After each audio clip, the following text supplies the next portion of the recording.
பாண்டவர்களும் கௌரவர்களும் போருக்கு தயாராகிக் கொண்டிருந்தனர். தேதிகள் நிர்ணயிக்கப்பட்டு கூட்டணி கட்சிகள் தேர்ந்தெடுக்கப்பட்ட நிலையில் இரு தரப்பினரும் போருக்காகவும் வெற்றிக்காகவும் காத்திருந்தனர். பாண்டவர்கள் போர் தந்திரங்களை பற்றி விவாதித்துக் கொண்டிருந்த போது மன்னர்கள் போருக்கு முந்தைய தியாகத்தை காளிதேவிக்கு செய்யுமாறு பரிந்துரைத்தனர். இது அவர்களின் பக்கம் போரை வெல்ல உதவும் என்றனர். எங்கள் மகன்கள் அனைவரும் திறமையானவர்கள்.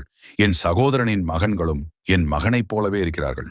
என் வெற்றிக்காக என் சொந்த மகன்களை எவ்வாறு காளிதேவிக்கு உயிர் தியாகம் செய்ய இயலும் என்று மன்னர் யுதிஷ்டிரன் தனது உதவியற்ற தன்மையை அனைவரின் முன்வைத்தார்.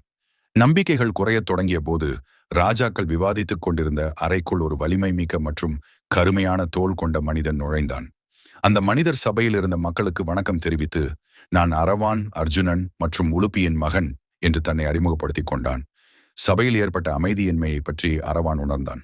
உயிர் தியாகம் பற்றியும் அவருக்கு தெரிய வந்தது. காளிதேவிக்கு பிரார்த்தனை செய்வது தியாகத்தை கோருவதால் நான் தியாகம் செய்யப்பட வேண்டியவனாக இருக்க விரும்புகிறேன்.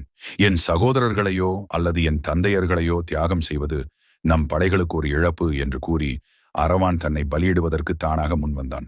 அப்பொழுது கிருஷ்ணர் அரவானை பலி கொடுப்பதற்கு முன் பலியிடப்பட வேண்டிய ஆன்மாவை திருப்திப்படுத்துவது வழக்கம். உன் விருப்பங்களை கூறு என்று அரவானிடம் கேட்டார். நான் 3 வரங்களை கேட்க விரும்புகிறேன். முதலாவதாக, நான் இறப்பதற்கு முன் திருமணம் செய்து கொள்ள விரும்புகிறேன். இரண்டாவதாக, குருக்ஷேத்திர போர் முழுவதையும் நான் பார்க்க விரும்புகிறேன். என் தந்தையின் வெற்றியை என் கண்களால் பார்க்க விரும்புகிறேன். மூன்றாவதாக, அர்ஜுனனின் மகனாக இருப்பதால் நான் என் தந்தையைப் போலவே திறமையானவன் மற்றும் ஆற்றல் மிக்கவன் என்பதை உலகிற்கு தெரியப்படுத்த விரும்புகிறேன். எனவே போர்க்களத்தில் ஒரு வலிமை மிக்க எதிரியை எதிர்த்து போராடி ஒரு க்ஷத்திரியனைப் போல நேருக்கு நேர் போரில் வீரமரணம் அடைய விரும்புகிறேன் என்றார். இதை கேட்ட மன்னர்கள் குழப்பத்துடன் கிருஷ்ணரை பார்த்தனர். சில நாட்களில் பலியிடப்பட போகும் ஒருவரை எந்த பெண் திருமணம் செய்து கொள்ள தயாராக இருப்பாள்? பலியிட இன்னும் 15 நாட்கள் கூட இல்லை. எந்த பெற்றோரும் தங்கள் பெண்ணை அத்தகைய ஆணுக்கு கொடுக்க தயாராக இருக்க மாட்டார்கள். மேலும் எந்த பெண்ணும் தன்னை விதவையாக்கும் ஒருவரை மணக்க தயாராக இருக்க மாட்டாள். கிருஷ்ணா, நீ என்ன செய்ய திட்டமிட்டிருக்கிறாய்? ஒரு தந்தையாக என் மகனுக்கு எப்படி ஒரு மருமகளை பெற முடியும் என்று குழப்பமடைந்த அர்ஜுனன் கிருஷ்ணரிடம் கேட்டான்.